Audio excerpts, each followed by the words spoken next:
Omicron cases in India in detail. Here's a look at the Omicron cases in India in detail at the moment. Delhi, Tanzania returnee has tested positive from Omicron. The We just reported that story. Patient has been admitted to LNJP hospital. So you've got that one patient of Omicron in Delhi at the moment, taking the tally to 5. 66-year-old foreigner in Karnataka tested positive, arrived from Bengaluru from South Africa on 20th of November. 24 primary contacts and 240 secondary contacts have been traced at the moment. The patient left India to travel to Dubai.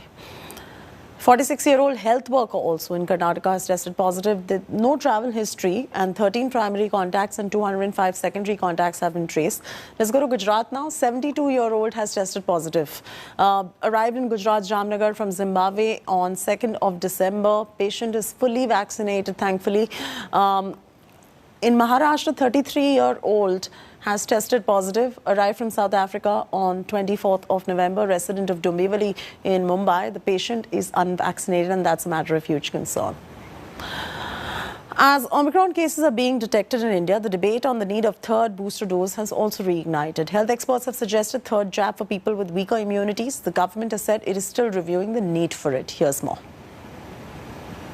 Know that the virus has infected people who have received 2 doses of vaccine.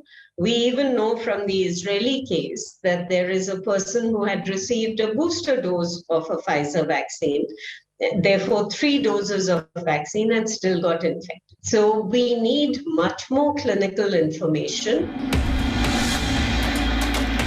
There is a need and the time is now. That is the word from India's top vaccinologist, doctors, health experts on the third dose or the additional dose for those with poor immunity that may be severely compromised.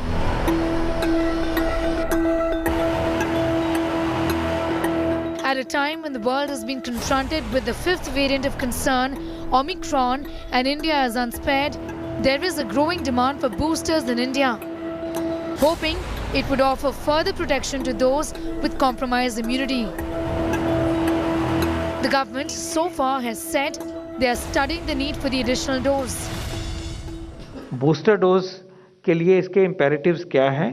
ये सारा अध्ययन, जब मैंने कहा कि हम जो वैज्ञानिक पहलू हैं इसके, उसको बहुत ध्यान से स्टडी कर रहे हैं. इसके ऊपर पूरी नजर है. It's an ongoing work. But the world is in a fix, say experts, and we can't wait, as vaccine hesitancy or complacency is also setting in. There are some concerns for India.